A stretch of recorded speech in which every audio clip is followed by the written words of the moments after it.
So dependence on angle of deviation on the color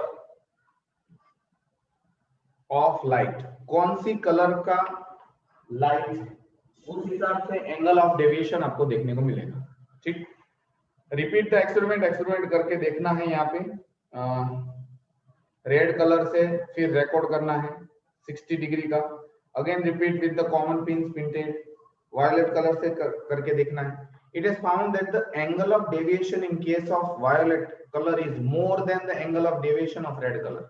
तो इसीलिए तो हम लोगों को पता है कि एक व्हाइट लाइट है वो जब यहाँ पे स्ट्राइक करती है वो स्प्लिट होती है, सबसे कम जो डेविएट होता है वो होता है रेड, क्योंकि विबग्योर हम लोग ऐसे लिखते हैं। ठीक, तो सबसे ज्यादा जो मुड़ेगा वो होगा वायलेट।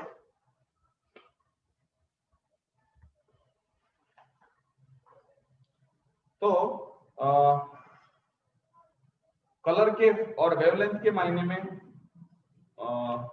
जो सबसे ज्यादा डेविएशन शो करता है वो है वायलेट। ठीक, dependence on the angle of the prism. अब यहाँ पे एंगल ऑफ द प्रिज्म बढ़ाओ, फॉर एग्जांपल ये तो 60 60 60 है, अगर आप फॉर एग्जांपल 90 वाला करके दिखो, ये 90 है, तो आप देख सकते हो यहां से कंपेयर कर सकते हो, या तो बहुत कम एंगल है ये वाला, ठीक है ऐसा, तो भी आपको पता चलेगा कि यहाँ पे डेविएशन कैसा मिलेगा। ठीक, so the four glass of prism that made of same kind but having different reflecting angles, repeat the experiment करेंगे। it is found that the angle of prism is increase, the angle of deviation decrease। जितना ज्यादा angle of prism बढ़ेगा उतना deviation कम होगा, जितना angle घटेगा मतलब inversely proportional है।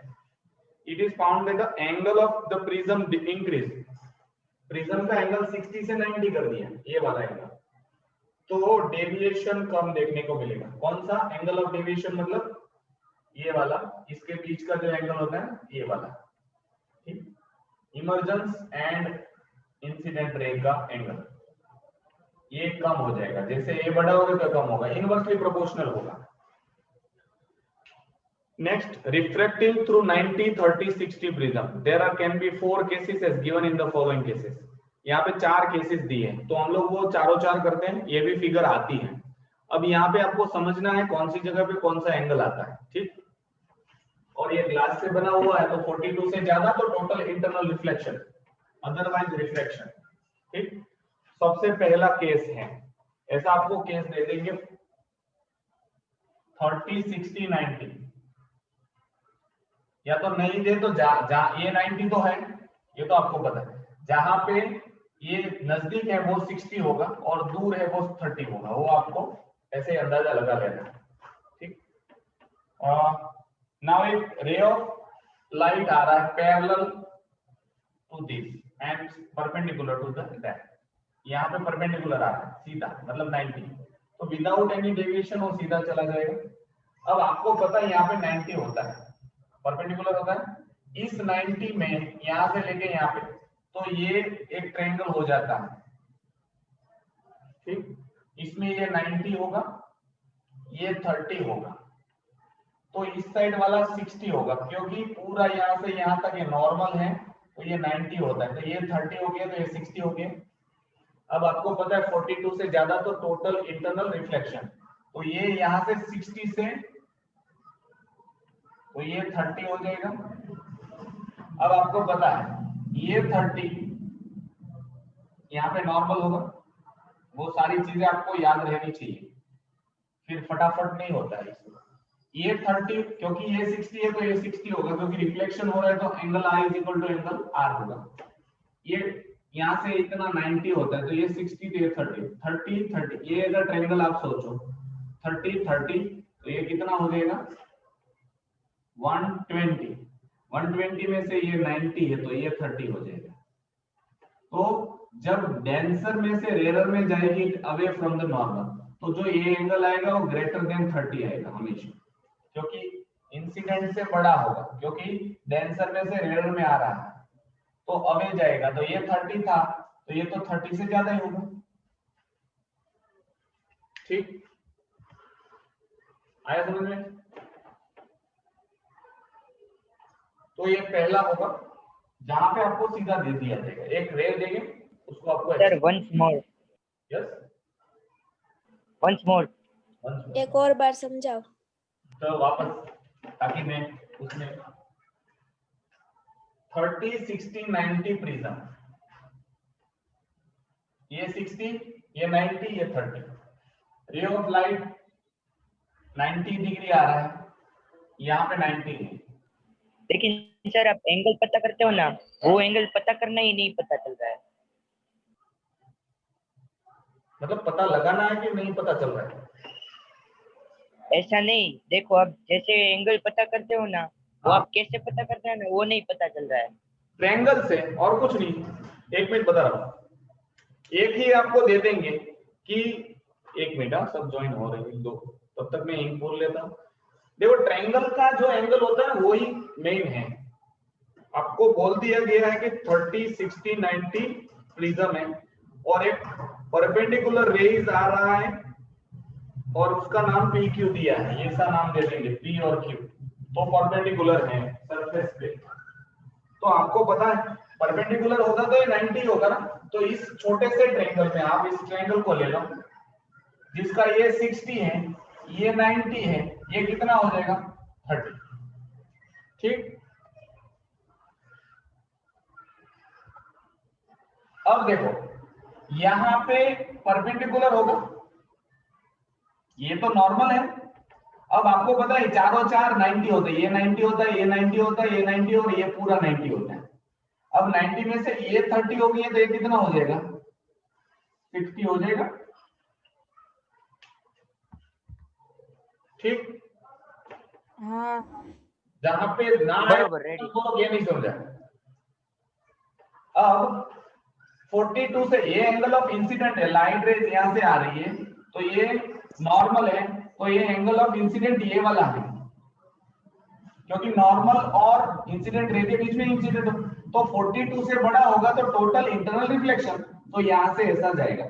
जब रिफ्लेक्शन होगा तो I is equal to R होता है, मतलब इंसिडेंट का एंगल और रिफ्लेक्शन का एंगल सेम होता है तो 60 60 होगा। अब आपको अभी मैंने बोला था यहां से लेके यहाँ 90 होता है, ये 90 था, ये 90 होता है, ये 90 होता है और ये भी 90 होता है, इसमें से ये 60 थे कितना आ गया 30। अब पूरा प्रिज्म में मुझे पता है ये 60 था, ये 30 था, ये 90 था। अब इस ट्रायंगल को सोचो, ये 30 है, ये 30 है, तो ये कितना आ जाएगा 180 में से 60 माइनस करो तो 120 आ गया, ठीक। अब 120 जो है उसमें से ये नॉर्मल 90 होता है, 120 था ये पूरा का पूरा, इसमें से ये 90 है तो ये कितना आ जाएगा 30। अब आपको पता है डेंसर में से रेयर में जाएगा अवे फ्रॉम द नॉर्मल, तो ये एंगल ऑफ इंसिडेंट 30 है तो ये रिफ्लेक्शन तो 30 से ज्यादा ही होगा क्योंकि बढ़ रहा है, कितना है वो नहीं पता लगा सकते, ये तो रिफ्लेक्टिव इंडेक्स पता हो तो पता चल जाता है, ठीक। अब आया समझ में कि नहीं? हाँ रेडी रेडी पक्का। सबको बोलो ये आजू बाजू के एंगल को लेकर और जिस ट्रायंगल बन रहा है उस ट्रायंगल को लेकर एंगल पता करके सम 80 180 होता है, उससे मतलब पता चलना है, ऐसा थोड़ा दिमाग लगाना है। नॉर्मल के साथ समझ में आ गया, रेडी। अभी दूसरा भी आएगा, देखो चलो ये सबको क्लियर है, एक दो करेंगे तो पता चलेगा आपको, वैसे भी मैंने करवा दिया है। एक दूसरा है 30 60 90, मतलब ये मैं थोड़ा बड़ा बना दूं ताकि आपको और भी क्लियर हो, ठीक। इतना बड़ा ट्रायंगल, यहां से लाइट रेज जा रही है, ये ऐसी आ रही है, यहां से आ रही है, ठीक, तो यहां पे टकराएगी। अब मुझे पता है ये 90 ये 60 ये 30 ट्रायंगल है, मतलब ऐसा प्रिज्म का ट्रायंगल बन गया।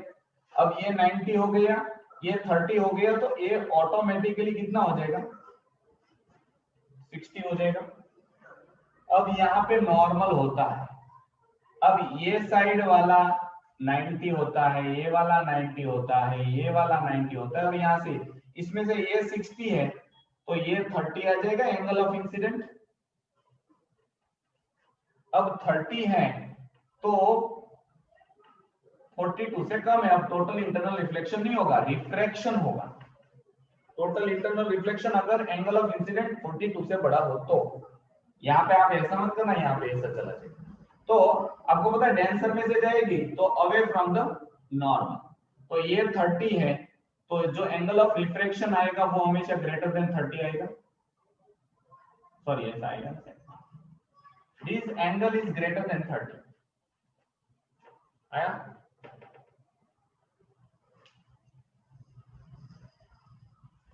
सर डायग्राम देंगे कि यहाँ से जा रही है? यहां से लाइट जा रही है, ठीक। ये 30 है, ये 60 हो जाएगा, तो यहाँ नॉर्मल है तो ये 90 में से 30, तो एंगल ऑफ इंसिडेंट ये है। सर वो तो समझ में आ गया, तो मैं पूछ रही हूँ कि एग्जाम में ऐसा डायग्राम देंगे यहाँ से जा रही है वहां से जा रही है ऐसा? डायग्राम देंगे आपको सीधा, ओके। मोस्ट प्रोबेबली डायग्राम देंगे और कुछ नहीं, सीधा ऐसा दे देंगे। फॉर एग्जांपल ये दे देंगे और कुछ नहीं देंगे, सिर्फ इतना आपको दे देंगे, ये रेज दे दिए, खत्म। अब आपको फाइंड करना है, तो ये आपको देखने से पता चलना चाहिए कि 60 30 सॉरी 30 60 90, ये भी नहीं देंगे शायद, ये ना दे तो भी पता चल जाना। जब लंबा वाला है वो 30 होगा, छोटा वाला है 60 होगा, ठीक। चलो नेक्स्ट एक दिया है, वो भी है जरा 330 एंगल से देख सकते हैं। इसकी तरह ही है लेकिन तीसरी साइड, मतलब हाइपोटेनियस से हम लोगों को इस बार रेट, तो ये परपेंडिकुलर होगा यहाँ, तो आपको ये 90 है तो सीधा ऐसा आएगा विदाउट एनी डेविएशन। ये 90, ये 60, ये 30, ये 90 हो जाता है तो ये कौन कितना हो जाएगा,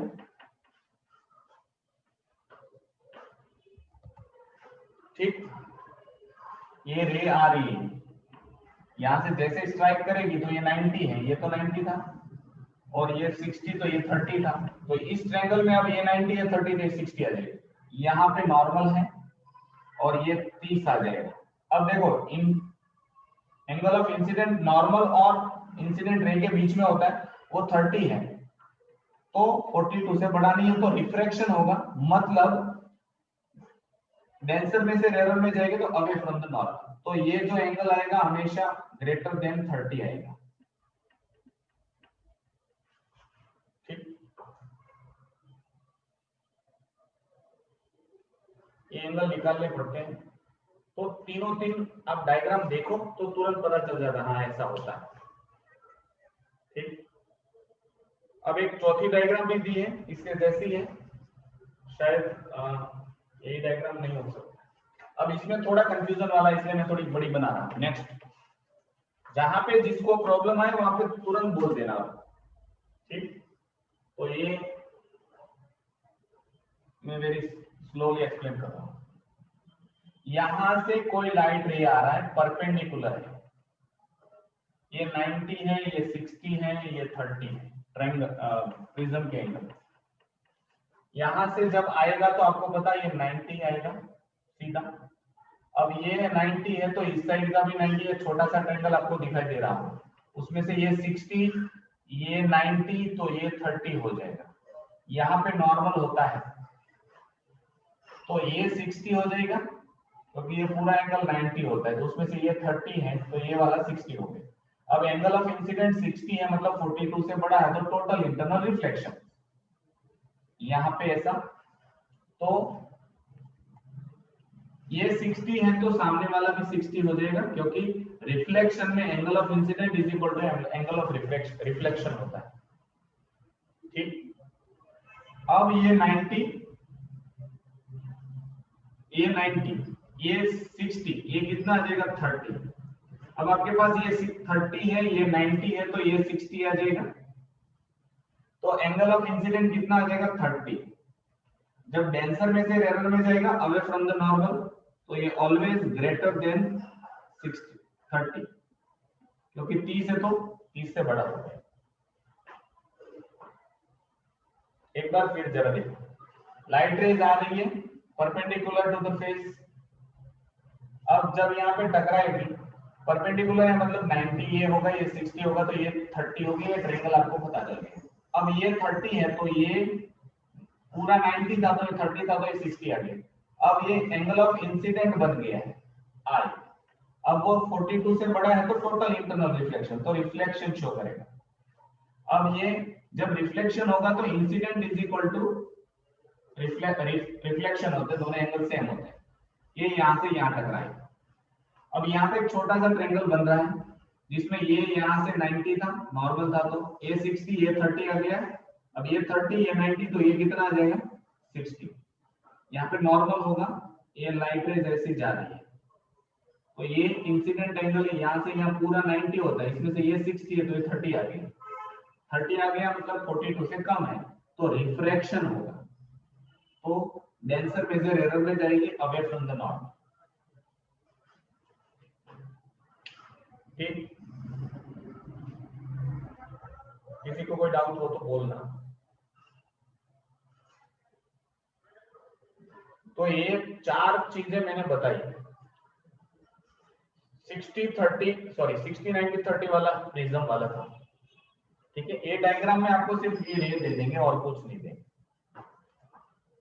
ठीक, उसको आप बैठ के एक बार अपने आप से वो थोड़ा ड्रॉ करके ट्राई करना, तो तुरंत क्लिक हो जाएगा, हाँ ये ट्रायंगल होता है। मैं अभी समझा रहा हूँ तो समझ में आ गया होगा, लेकिन जब आप अपने आप में करोगे तो 1-2 बार कंफ्यूजन होगा कि कौन सा एंगल कहाँ से लेना है। तो आपको ट्रायंगल बनाना है और नॉर्मल का 90 में से उस ट्रायंगल का माइनस कर दो तो ये आ जाता है 60, तो ये इंसिडेंट हो गया। अब ये इंसिडेंट एंगल तो हमेशा पता है एंगल इंसिडेंट रे और नॉर्मल के बीच में लेना, ये वाला नहीं है। ठीक, हमेशा हम लोग कौन सा एंगल लेते हैं कि यहाँ से रे आया, ये नॉर्मल था, तो ये एंगल ऑफ इंसिडेंट हो जाता है। तो नॉर्मल के साथ इंसिडेंट रे का एंगल बनता है, वही एंगल ऑफ इंसिडेंट बन जाता है। फिर ये 90 में से 60 आ गया, तो 42 से जब भी बड़ा होता है एंगल ऑफ इंसिडेंट ग्लास के केस में, तो हमेशा टोटल इंटरनल रिफ्लेक्शन, तब जाके आई और आर दोनों सेम हो जाते हैं। मतलब सर हाँ, हर फिगर में ऐसा ही होगा ना कि लाइट पास होगी, फिर हमें नॉर्मल ड्रॉ करना है और रिफ्लेक्शन होता है या रिफ्रैक्शन उसके बेसिस पे ही करना है। यस, एंगल से पता चल जाना चाहिए कि एंगल कौन सा दिया। एंगल 6 मतलब 42 से बड़ा है तो रिफ्लेक्शन होगा, 42 से कम है तो रिफ्लेक्शन। यहाँ पे देखो ए एंगल ऑफ इंसिडेंट 60 था तो रिफ्लेक्शन, यहाँ पे इंसिडेंट एंगल 30 है तो रिफ्रैक्शन, खत्म। ठीक, वो एंगल पे आपको होना चाहिए, एंगल पता लगाना चाहिए, आ जाएगा। ऐसा बहुत हार्ड है नहीं है कुछ, एक बार करोगे तो अपने आप हो जाएगा। अब रिफ्रैक्शन थ्रू 60-60-60, ये था 60-90-30 से, अब 60-60-60, तो ये थोड़ा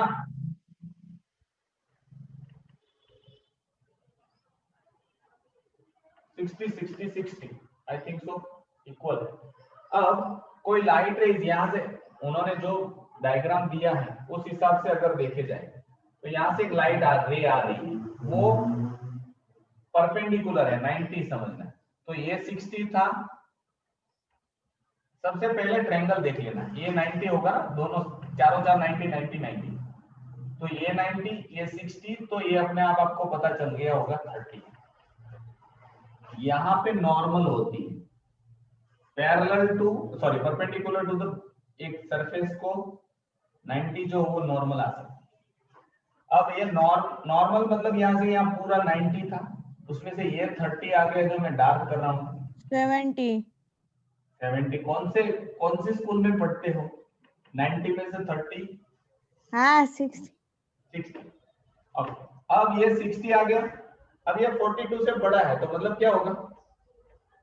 रिफ्रैक्शन रिफ्लेक्शन। तो ये यहाँ से ऐसे ही आएगा, मतलब ये 60 था तो ये भी 60 हो जाएगा। अब अंदर का एंगल कितना होगा? 30। क्यों 30? क्योंकि यहाँ से यहाँ पूरा 90 था, इसमें से ये 60 तो ये 30। अब ये 60 ही था क्योंकि 60-60-60 ऐसा था। अब ये छोटा सा ट्रायंगल आपको दिखाई दे रहा होगा, यहाँ पे ऊपर 30 है, ये 30 है, तो ये 90 ही होगा। क्योंकि 180 होता है, तो सीधा चला जाएगा। 90 है मतलब no deviation, no reflection, nothing. फिर से एक बार देखो, इंसिडेंट रे परपेंडिकुलर, पहले जो ट्रायंगल बना उसमें ये 60 था क्योंकि 60 60 60 का प्रिज्म है, ये 90 है, ये 60 है, तो ये 30 आ जाएगा, मैंने डार्क करके दिखाया। अब ये नॉर्मल के साथ पूरा 90 होता है, तो ये 30 है तो ये वाला 60 आ जाएगा। 42 से बड़ा है तो टोटल इंटरनल रिफ्लेक्शन, तो रिफ्लेक्शन होगा तो इंसिडेंट और रिफ्रैक्शन सेम होगा, मतलब एंगल दोनों के सेम। अब यहाँ से भी यहाँ 90 होता है, उसमें से ये वाला 60 हो गया तो ये 30 आ जाएगा। अब ये छोटे से ट्रायंगल में आप देख सकते हो, ये कॉर्नर का एंगल 60 था, ये 30 आया अभी, और तो ये 90 आएगा, तो सीधे सीधा चला जाएगा।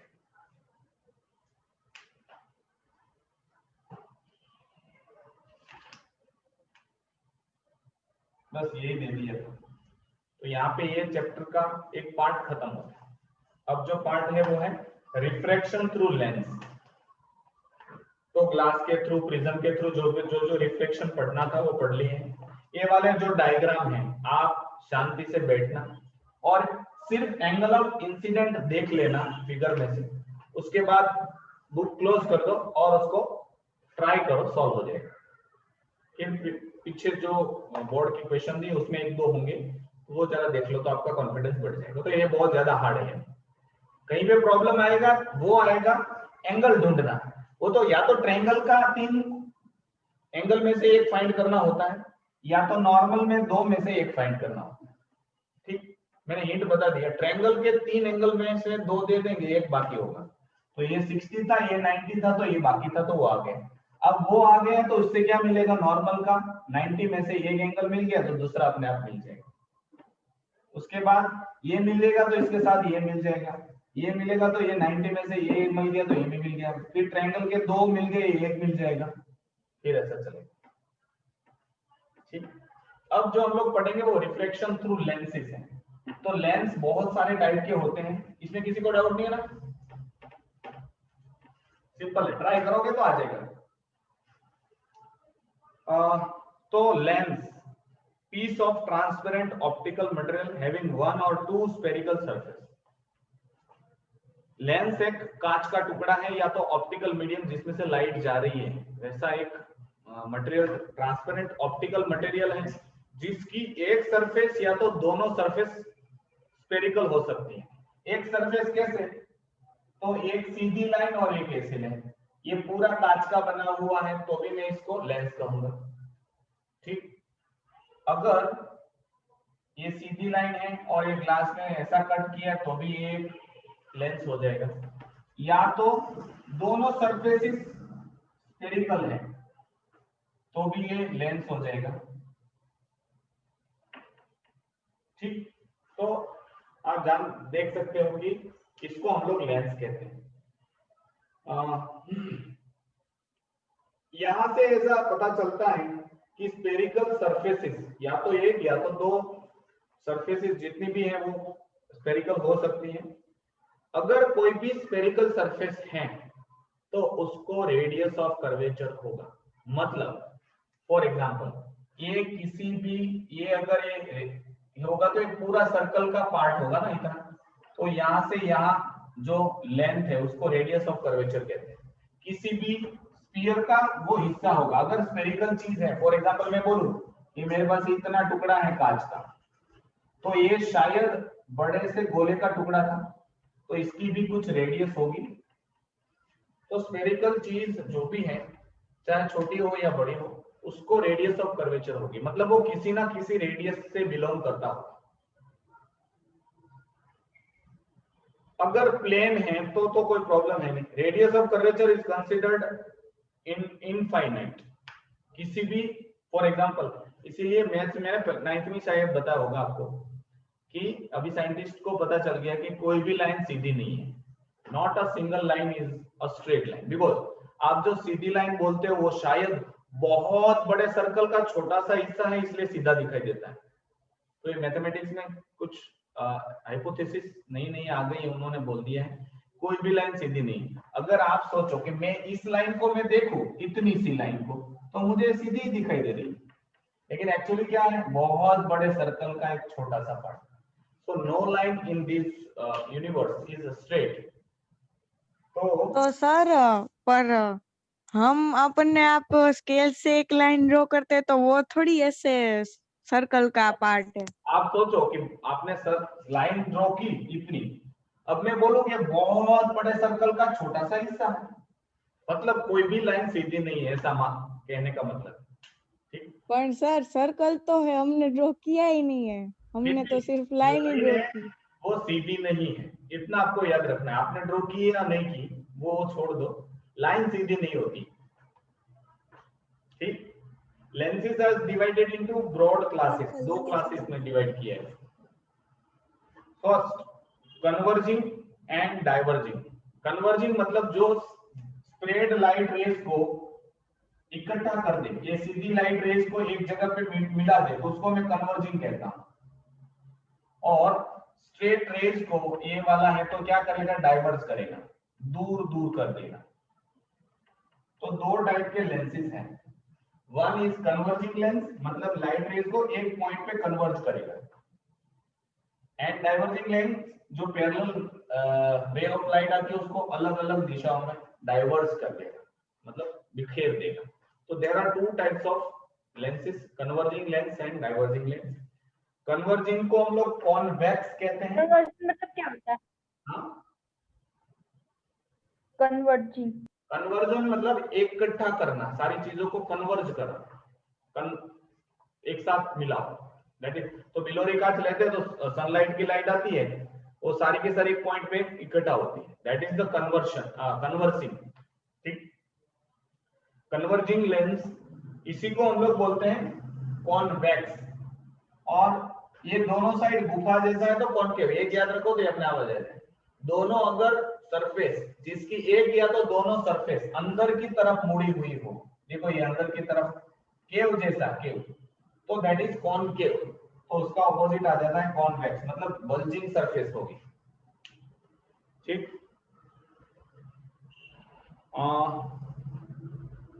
तो यहाँ पे आपको सबसे पहले पढ़ना है वो है कन्वर्जिंग लेंस और कॉन्वेक्स लेंस। तो double convex lens, plano convex lens. Double मतलब दोनों सरफेस जो, अगर कॉन्वेक्स सरफेस स्फेरिकल है तो डबल कॉन्वेक्स।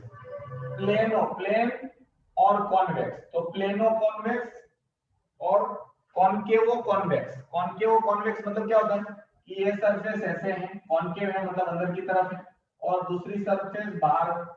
तो एक सरफेस कॉनकेव है, दूसरी कॉन्वेक्स है, तो कॉनकेवो कॉन्वेक्स। ठीक, सर कॉन्वेक्स लेंस और कन्वर्जिंग लेंस में कोई डिफरेंस नहीं है ना? नहीं, दोनों का सिनोनिम है। यहाँ पे ये चीज याद रखना है, हम लोग लेंस पढ़ रहे हैं, मिरर नहीं। मिरर है वो रिफ्लेक्ट करता है, वो वाला। लेंस मतलब ट्रांसपेरेंट है, ग्लास का बना हुआ। बिलोरी कांच आपने शायद देखा हो, ठीक हो, जो हम लोग कंपास में आता है ना वैसा। तो लेंस ट्रांसपेरेंट है, वो आप जो पढ़े होंगे कॉनकेव कॉन्वेक्स मिरर पढ़े होंगे, ठीक है। अब तक उसकी एक सरफेस पॉलिशिंग होगी, एक सरफेस रिफ्लेक्टिंग होगी, यहाँ पे तो पूरा ट्रांसपेरेंट होता है। तो ये चीज आपको याद रख के जाना है, ठीक। वरना आपको जो भी पुराने मतलब जो भी कुछ पढ़ा होगा वहां से आप इसके साथ कंपेयर मत कर देना। तो तीन टाइप के, double convex, plano convex, कॉनकेवो convex, तीन टाइप के कन्वर्जिंग लेंस होते हैं। तो इसका क्या डेफिनेशन है, थिकर इन द मिडल, बीच में थिकर होगा, एंड टैपरिंग मतलब चपटा, टैपरिंग एट द एंड। यहाँ पे भी देखो बीच में थिक है, दोनों तरफ टैपरिंग, यहाँ पे भी बीच में तो थिक ही है, दोनों तरफ टैपरिंग है।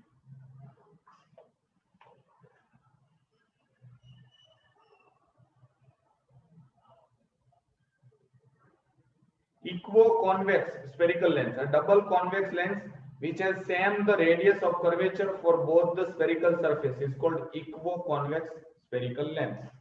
मतलब अगर दोनों साइड इक्वली बल्जिंग है, मतलब इक्वली कर्वेचर शो कर रही है, तो मैं उसको इक्वो कॉन्वेक्स लेंस कहता हूं। अगर अलग अलग है, फॉर एग्जांपल ये एक बहुत ज्यादा बल्जिंग है, एक थोड़ा सा बल्जिंग है, थोड़ा सा, मतलब तो इसको अनइक्वल कॉन्वेक्स लेंस कहते हैं।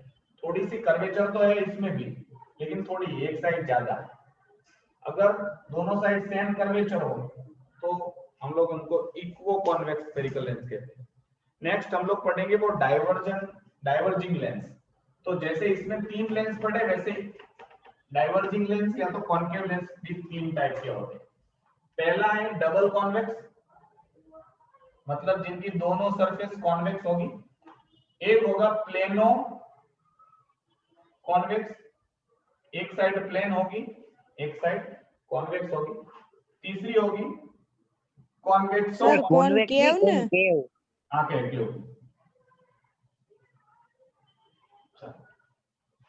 तो ये कॉन्केव है, डबल कॉन्केव, ये प्लेनो कॉन्केव, ये कॉन्वेक्सो कॉन्केव, क्योंकि एक सरफेस कॉन्वेक्स है बाहर की तरफ वाली और एक तरफ ये।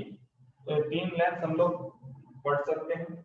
इसमें बीच में थिनर होगा और दोनों साइड थिकर होगा। जस्ट अ सेकेंड, ठीक, दोनों साइड थिकर और बीच में पतला है। सो it is tapering in the middle and thicker at its edge is called concave lens or diverging lens। इसके भी 3 टाइप अभी हम लोगों ने देख ली। नाउ इसमें भी इक्वो कॉन्केव स्फेरिकल लेंस आ सकता है अगर दोनों की सरफेस इक्वली कॉन्वेक्स है। या तो टेक्निकली देखा जाए तो इसकी डेफिनेशन ये कहती है, सॉरी मैं छोटा सा बना रहा हूं ताकि इजी।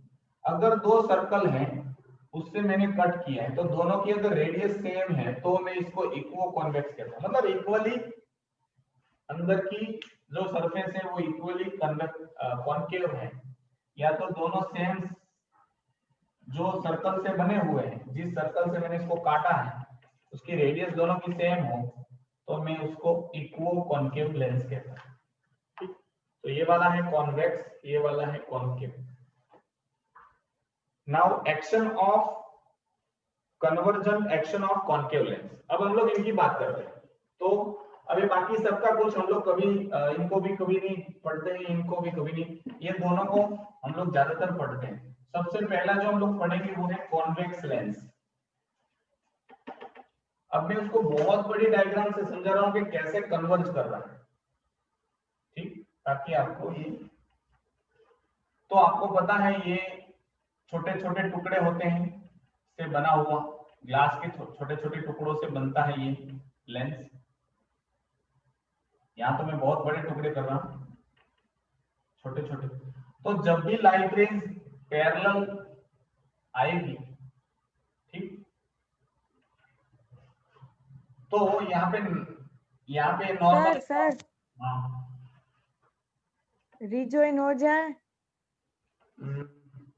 या चलो रिजॉइन हो जाओ ऑल ऑफ यू प्लीज।